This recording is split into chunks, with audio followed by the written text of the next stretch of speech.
Ok.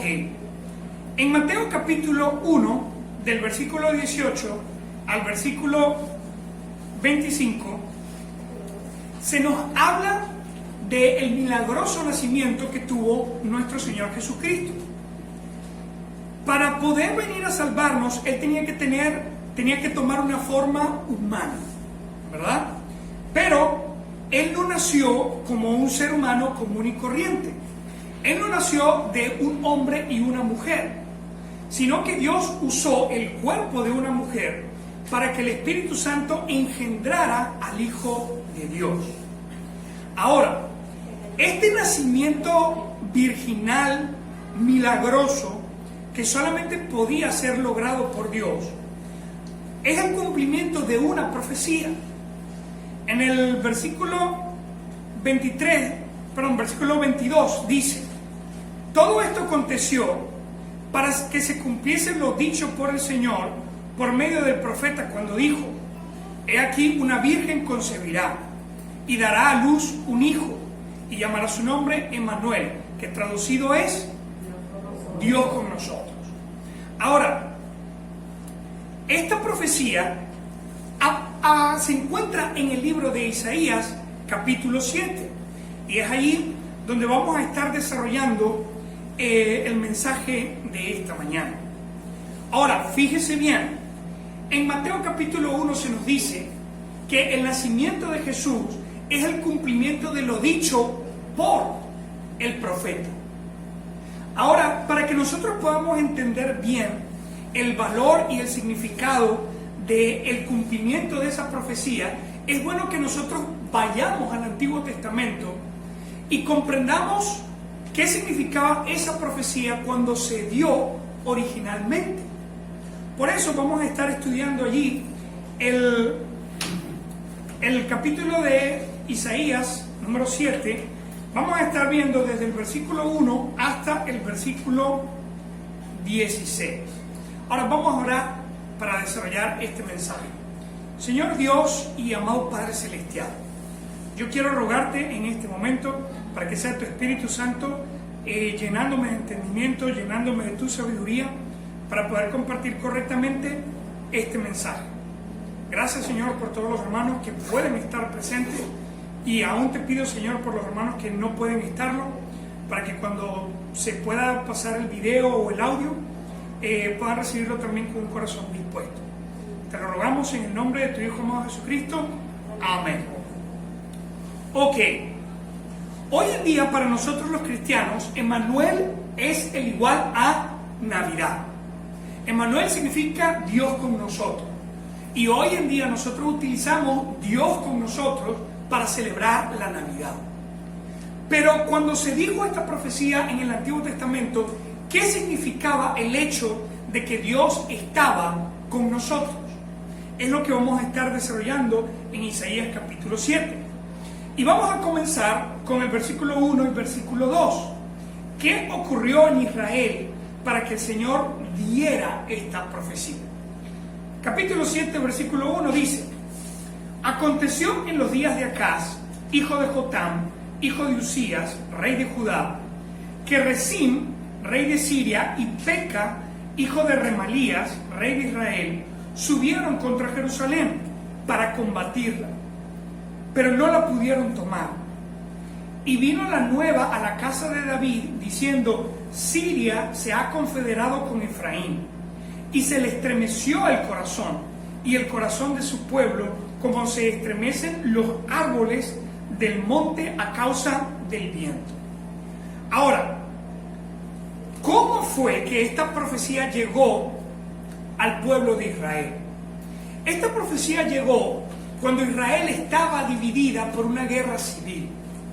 En este momento, en el capítulo 7, el pueblo de Israel está dividido en dos: el reino del norte, que es conocido como Israel, y el reino del sur, que es conocido como Judá. Ahora, aquí se nos está diciendo que en los días del rey Acaz, el reino del norte hizo una alianza con el pueblo de Siria. Ahora recuerden, el reino del norte y el reino del sur eran enemigos. eran el mismo Israel, pero ellos se dividieron en norte y sur. Ahora, el reino del sur hizo una alianza con los sirios. ¿Sí? Ahora, ¿contra quién era esa alianza? Contra el reino del norte, el reino de Judá. Ahora, el reino de Judá, en condiciones normales, no estaba seguro de poderle ganar al norte. El reino del norte, el reino del sur, Judá, en condiciones normales, ellos no estaban seguros de que podían ganarle a Siria. Entonces, si en condiciones normales Judá no le podía ganar a Israel y no le podía ganar a Siria, imagínense qué ocurría si estos dos enemigos se unían para ir contra él. ¿Qué cree usted que iba a pasar allí? Iba a ser una completa y absoluta derrota. Ahora, ellos intentaron un ataque, pero el ataque no funcionó. Aunque el ataque no funcionó, ellos dijeron, bueno, no importa, perdimos una batalla, no la guerra. ¿Y qué dijeron ellos? Vamos a seguir intentando hasta que Jerusalén, que es el reino del sur, caiga en nuestras manos. Ahora, ¿cómo se sentiría usted si sus dos peores pesadillas se unen para tocar su puerta? ¿Cómo se sentiría usted? Hermano, yo creo que este año que ha pasado, todos hemos tenido pesadillas, ¿sí o no? Yo creo que este año todos hemos sentido de una u otra manera temor, hemos sentido miedo. Y yo creo que nos ha pasado como el rey Acaz, que teníamos un miedo por allá, y cuando nos descuidamos, se unieron. A inicio de año, ¿cuál era el temor? Bueno, la inflación y la comida. Y de repente surgió otro temor, la gasolina. Y ahora se unieron los dos y están allí haciendo desastre, más el agua, más la luz, más la salud, más. ¿Sí? Ahora, yo creo que a todos nosotros nos pasó como le pasó al rey Acaz. ¿Qué ocurrió con el rey Acaz cuando se enteró que sus dos peores enemigos se habían unido para ir contra él? Dice en el versículo 2, y vino la nueva, la noticia a la casa de David, diciendo, Siria se ha confederado con Efraín, y se estremeció el corazón. ¿El corazón de quién? El corazón del rey, el corazón de Acaz. Se estremeció, y no solamente el corazón de él, dice, y el corazón de su pueblo. Se estremecieron, y el corazón de su pueblo como se estremecen los árboles del monte a causa del viento. Hermano, normalmente los árboles no se mueven, ¿sí o no? Lo normal es que los árboles no se muevan. Pero cuando hay un fuerte viento, el viento puede empujar al árbol para que el árbol comience a moverse. ¿Y qué dice uno cuando ve al árbol moviéndose? ¿Qué dice uno? El viento es fuerte. ¿Sí o no? Si el viento no puede mover al árbol, ¿qué dice uno? No es la gran cosa. Pero cuando uno ve que el viento puede mover al árbol, incluso a veces doblarlo, a veces hasta arrancarlo, ¿qué dice uno? El viento es fuerte. Entonces, la Biblia nos dice que el corazón del rey Acaz y del pueblo quedaron tan estremecidos como quedan los árboles cuando un fuerte viento de tormenta viene y los empuja. Hermano, te hago la pregunta, ¿has sido estremecido este año? ¿Te ha movido el viento, te ha movido la corriente de este mundo como mueve a los árboles? Hermano, es intenso porque los árboles no solamente se mueven, sino que hacen sonido. Los árboles normalmente no suenan, pero cuando el viento los mueve, se mueven y suenan. Igual somos nosotros, cuando nos estremecemos, nos mueven, pero también comenzamos a hacer sonido, ¿sí o no? Comenzamos a gemir, comenzamos a lamentar, comenzamos a quejarnos, comenzamos a murmurar, todo porque nuestro corazón ha sido estremecido. Ahora, el capítulo 7 comienza mostrándonos que al rey Acaz le llegó un problema que lo estremeció.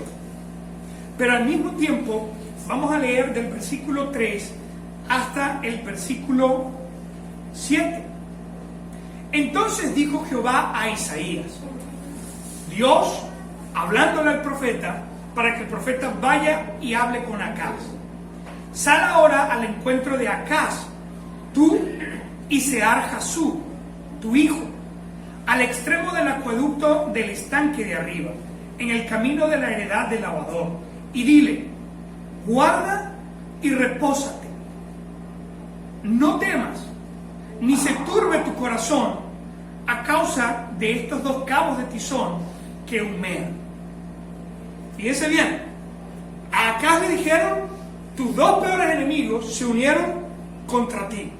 ¿Y qué ocurrió en el corazón de Acaz? Se estremeció. El Señor, que lo sabe todo, toma a Isaías y le dice, mira, tú vas a ir y le vas a decir esto a Acaz. ¿Y cuál es el mensaje? Guarda y repósate.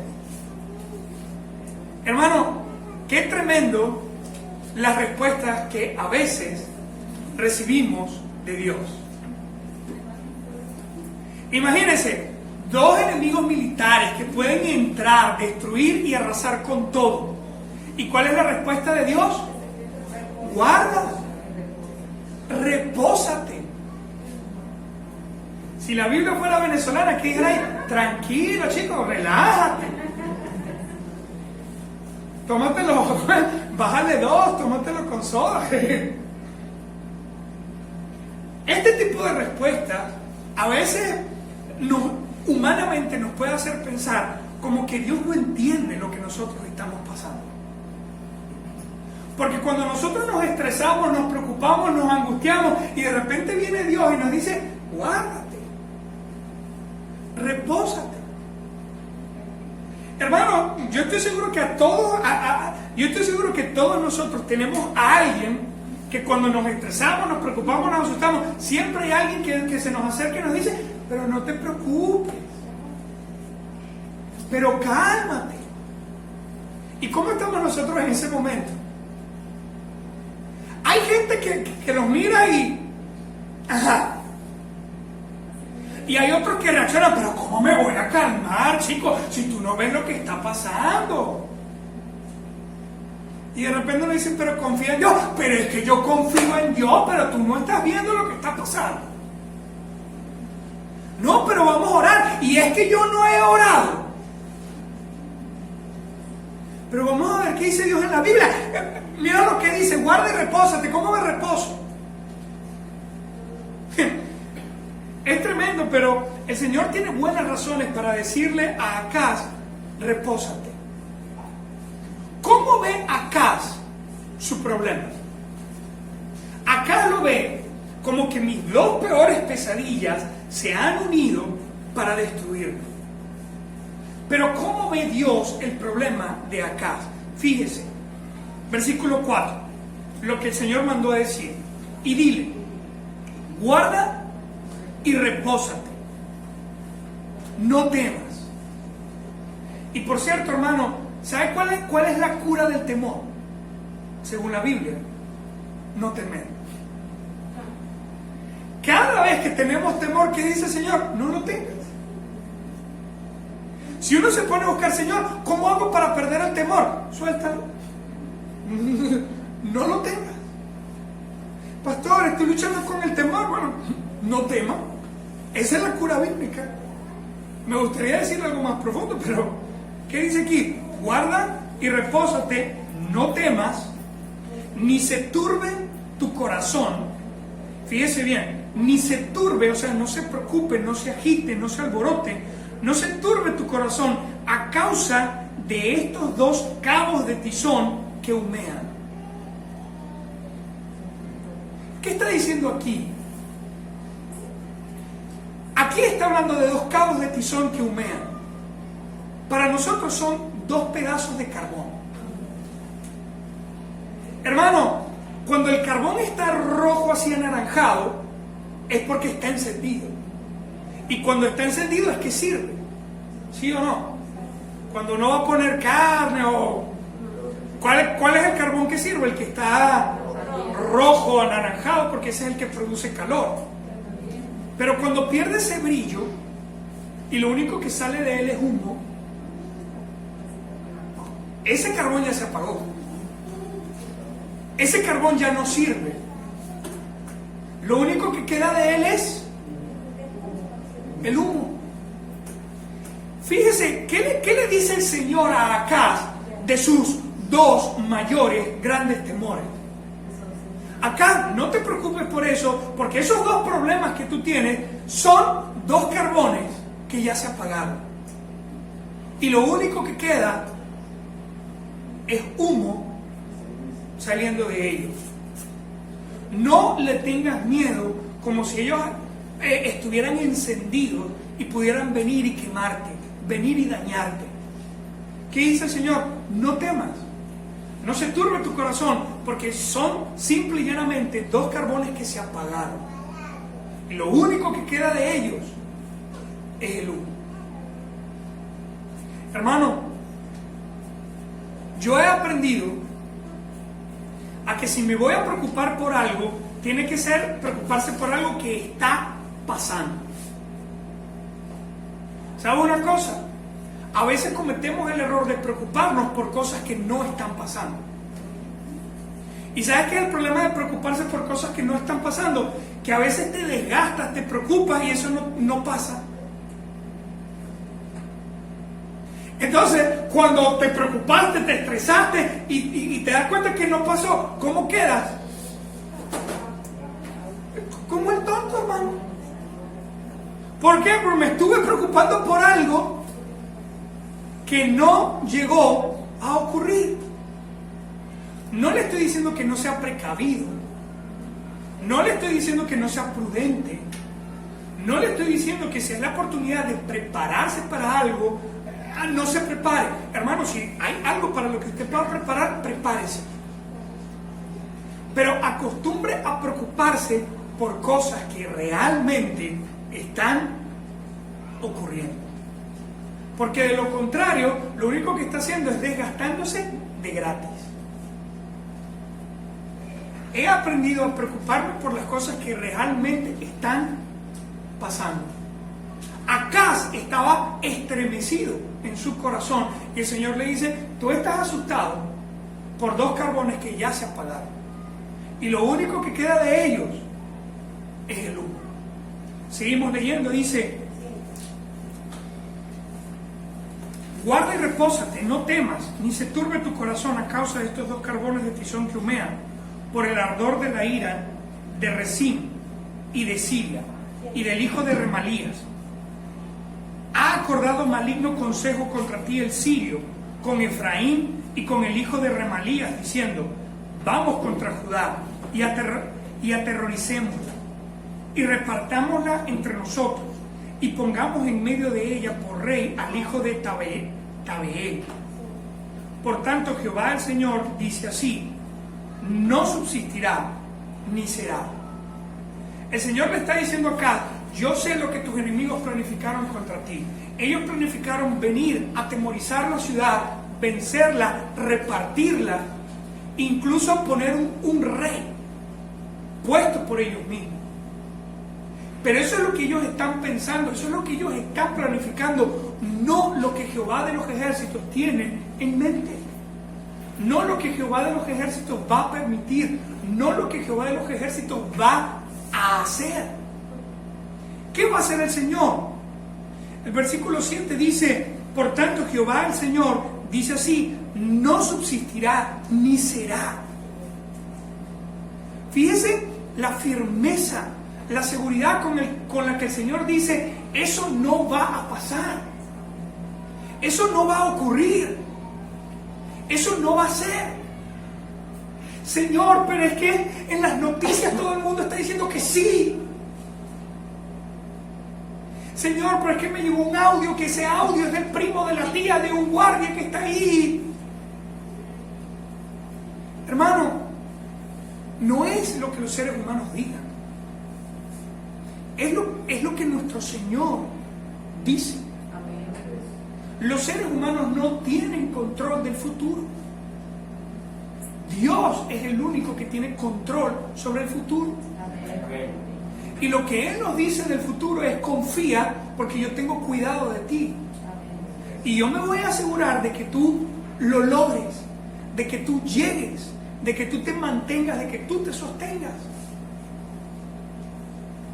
No subsistirá ni será, porque la cabeza de Siria es Damasco, y la cabeza de Damasco Rezín. Y dentro de 75 años Efraín será quebrantado hasta dejar de ser pueblo. Y la cabeza de Efraín es Samaria, y la cabeza de Samaria el reino de Remalías. Si vosotros no creyereis, de cierto no permaneceréis. El Señor le dice: no te preocupes por tus enemigos, porque en 65 años ellos van a dejar de ser. Es decir, el Señor me está explicando: estos dos enemigos están desesperados porque saben que su reino está a punto de colapsar, y por eso quieren conquistar el tuyo. Pero no te preocupes, porque yo no voy a permitir que ellos te alcancen, sino que más bien los años de ellos están contados. Ahora, vamos a detenernos un poco a pensar en cuál es el plan de Dios. Hermano, le dijo el Señor a Acaz que el problema desapareció. ¿Se lo dijo, sí o no? Le dijo: Acaz, tu problema desapareció. No. Sus enemigos van a estar allí. ¿Por cuánto tiempo? 65 años. Entonces, borró el Señor el problema, pero el Señor le dice: ellos van a estar allí, pero no te van a afectar. Y uno dice: Señor, pero no es mejor que los elimines, no es mejor que lo borren, no es mejor que acabes con ellos. El Señor dice: no, porque si crees, lo vas a ver. Entonces, qué tremendo. Dios no borra problemas, sino que nos enseña a manejar los problemas. Y aprender a manejar los problemas se convierte en la mejor manera de demostrarle al Señor: creo en ti y mi fe está creciendo. Qué tremendo. El Señor no le dijo: no, mira, dentro de 3 años, dentro de 1 año, dentro de un mes. El Señor le dice: 65 años. Ojo, no estoy profetizando tiempos de gobierno ni nada por el estilo. Yo sé que humanamente es inevitable pensar en hacer conexión en ese tipo de detalles, pero lo que le estoy diciendo es que el Señor dice: el hecho de que tú tengas una dificultad no limita mi poder. Que ese problema esté allí no quiere decir que yo voy a dejar de obrar, no quiere decir que yo voy a dejar de mantener mi poder. Hermanos, a veces queremos eliminar nuestro temor desapareciendo los problemas, pero el Señor dice: pierde temor para que puedas aprender a manejar el problema. Ahora, versículo 10 nos dice algo interesante. Habló también Jehová a Acaz, diciendo: pide para ti señal de Jehová tu Dios, demandándola ya sea de abajo en lo profundo o de arriba en lo alto. Y respondió Acaz: no pediré y no tentaré a Jehová. Fíjense bien, el Señor le dice: yo te voy a proteger, y tus enemigos, aunque van a estar en la frontera, no te van a poder tocar. Pero para que tú estés seguro de lo que yo voy a hacer, el Señor le dice: pide una señal. Y una señal es un milagro. ¿Y qué le responde Acaz? El Señor le dice: tú puedes pedir una señal de arriba, de lo alto, del reino de los cielos. Pero también puedes pedir una señal de lo más profundo, del Seol, donde están los muertos. ¿Qué señal quieres para que confirmes que yo voy a hacer lo que estoy diciendo? ¿Y qué dice Acaz? ¿Cuál es la respuesta de Acaz? Yo estoy seguro que usted lee esto y usted dice, qué fe. Yo estoy seguro que usted lo lee y qué fe tiene Acaz. No necesita una señal de Dios. No pide. Y es tremendo porque Acaz responde hasta bíblicamente, ¿se da cuenta? El Señor le dice, pide una señal. ¿Y qué dice él? No tentarás al Señor. Y es tremendo porque en el Nuevo Testamento, cuando tientan al Señor Jesucristo, ¿qué dice él? No tentarás al Señor tu Dios. Pero ¿sabe qué? Acá no es como el Señor Jesucristo, sino más bien todo lo contrario. Vamos rápidamente a Segunda de Reyes. Segunda de Reyes, capítulo 16. Un fuerte amén cuando esté allí. Segunda de Reyes, capítulo 16.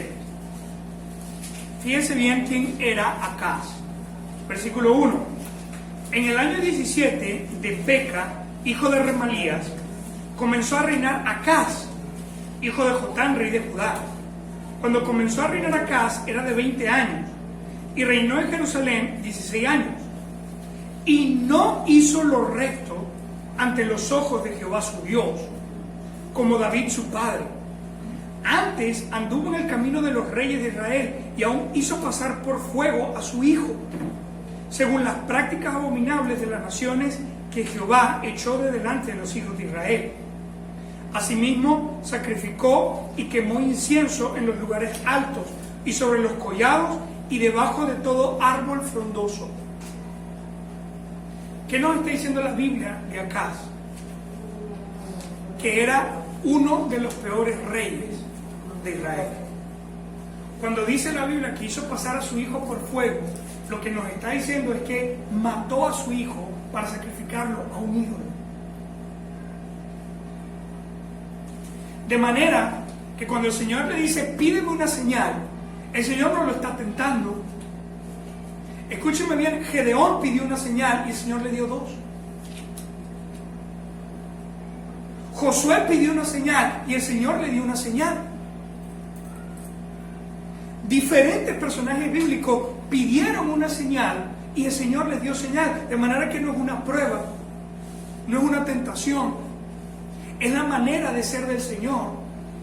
Cuando Él va a tener un pacto, un compromiso, Él siempre da una señal como demostración de que yo realmente me estoy comprometiendo contigo. Ahora, ¿sabe por qué verdaderamente Acaz no quiso pedir una señal? Porque en su corazón él sabía que él no estaba bien con el Señor. Porque en su corazón él sabía lo que había hecho delante de Dios.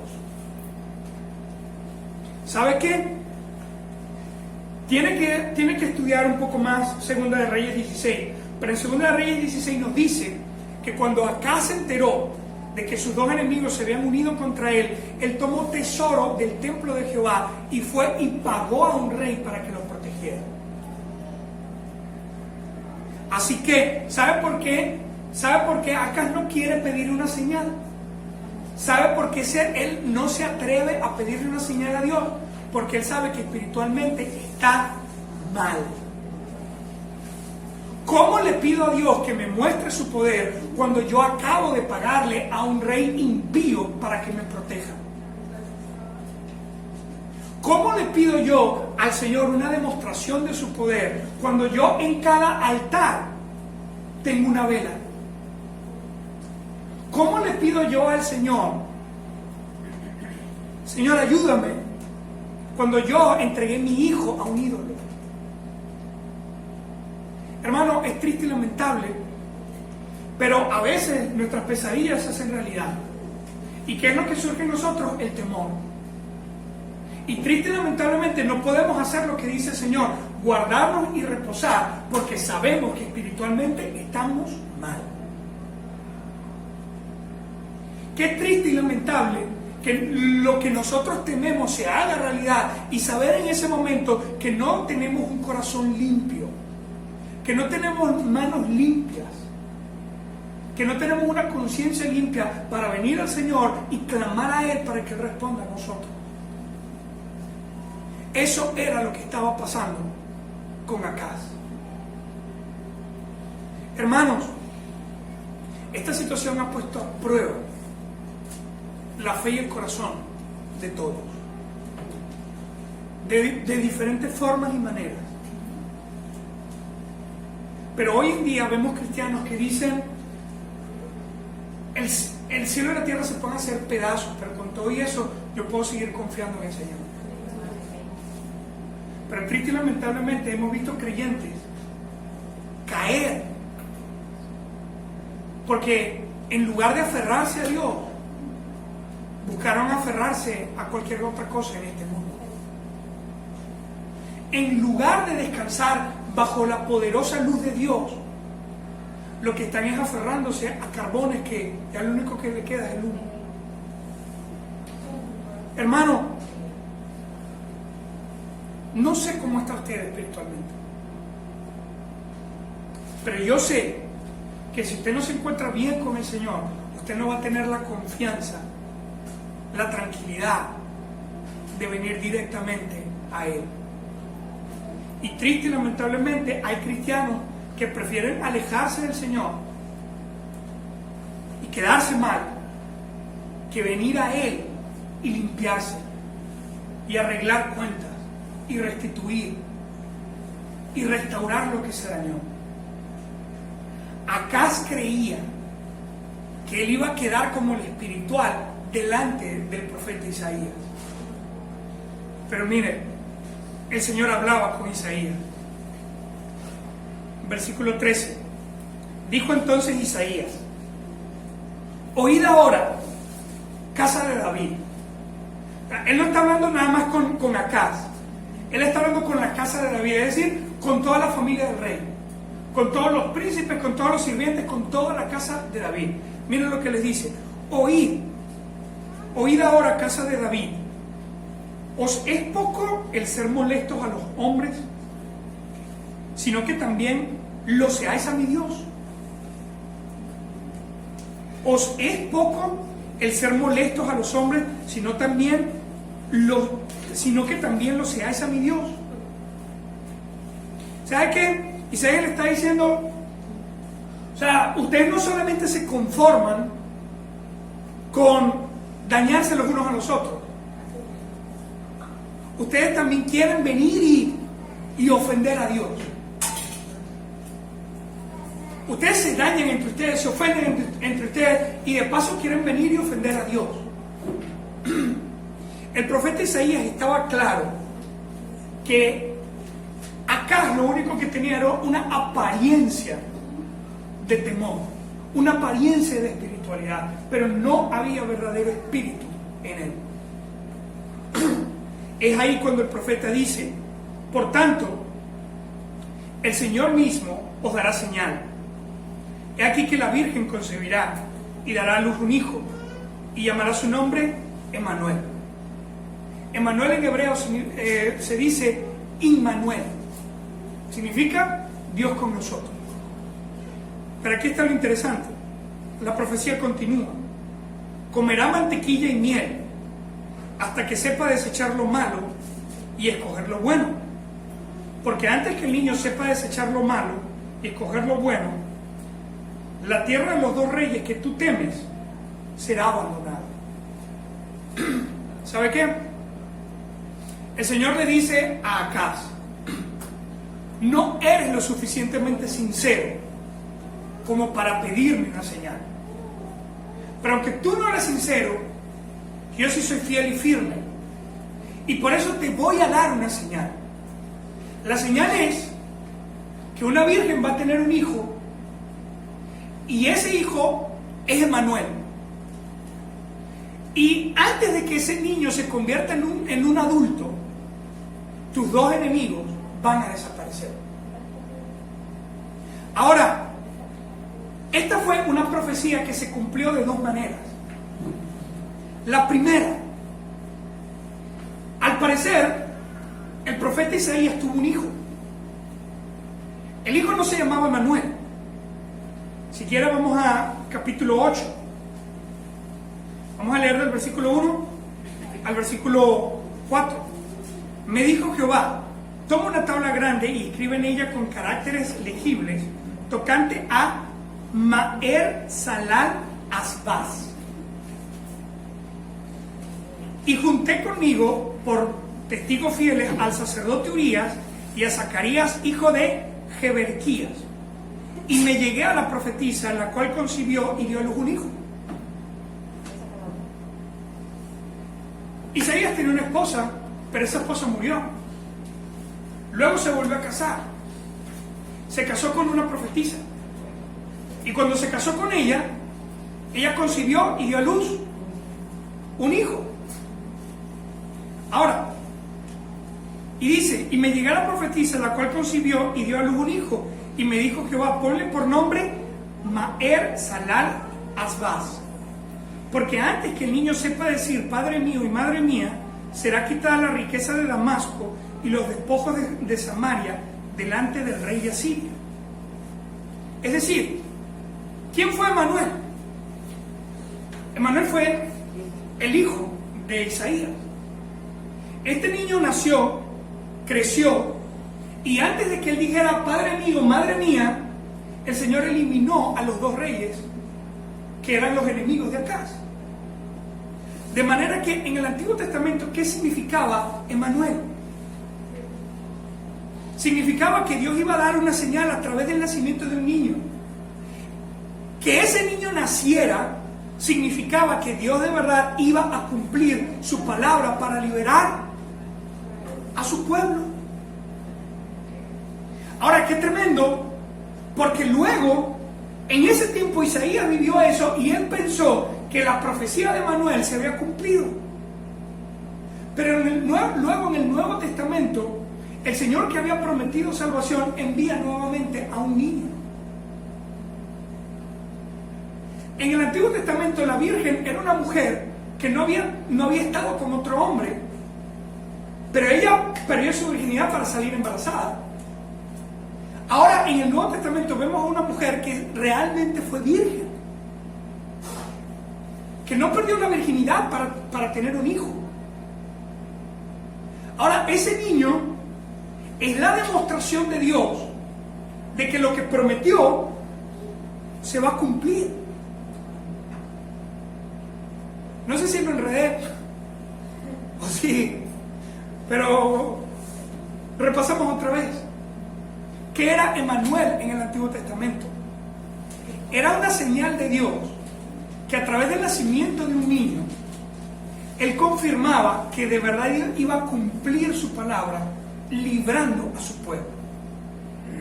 En el Nuevo Testamento, una virgen concibe un niño. Y ese niño es llamado Dios con nosotros. Es decir, a través de ese niño, Dios va a cumplir lo que dijo y va a librar a su pueblo Israel. ¿Qué se dijo del Señor Jesucristo en su nacimiento? Y se llamará su nombre Jesús. Porque Jesús significa Jehová salva.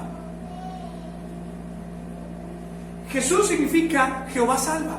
Por eso Él llamará su nombre Jesús, porque Él salvará a su pueblo de sus pecados. De manera que, ¿qué significa Emanuel? Significa que como Jesús nació, entonces Dios de verdad va a cumplir su palabra. Hermano, Dios ya cumplió parte de su palabra. Porque con la venida de Cristo, hoy en día nosotros tenemos la oportunidad de ser salvos, de ser rescatados del infierno. Pero que Emanuel haya venido a este mundo significa que Dios va a cumplir no parte de su palabra, sino toda su palabra. Y si Dios cumplió su palabra enviando a su Hijo para que muriera y resucitara por nosotros, entonces el resto de la promesa también se va a cumplir. Cristo Jesús va a regresar. Y cuando Él regrese, va a venir como el Rey. Va a vencer y a destruir a todas las naciones. Y no quedará huella de los seres humanos en este mundo. Y el Señor va a crear un cielo nuevo y una tierra nueva para que nosotros vivamos con Él. en un nuevo Edén, donde no necesitemos a un sacerdote, donde no necesitemos a un templo, sino que podamos estar con Dios cara a cara y poder verle y poder hablarle y poder estar con Él. Eso es Emmanuel. Por eso en Navidad, mis hermanos, cada Navidad debería servir para avivar nuestra fe. Si Él vino la primera vez, va a venir la segunda vez. Si Él murió y resucitó, entonces va a venir y vamos a vivir con Él. Y vamos a reinar con Él, como dice la palabra de Dios, por siempre y para siempre. Hermano, no sea como Acaz, que tenía una apariencia de espiritualidad, pero de verdad en su corazón no tenía temor de Dios. Si no se encuentra bien con Dios, arregle las cuentas, límpiese, encienda otra vez.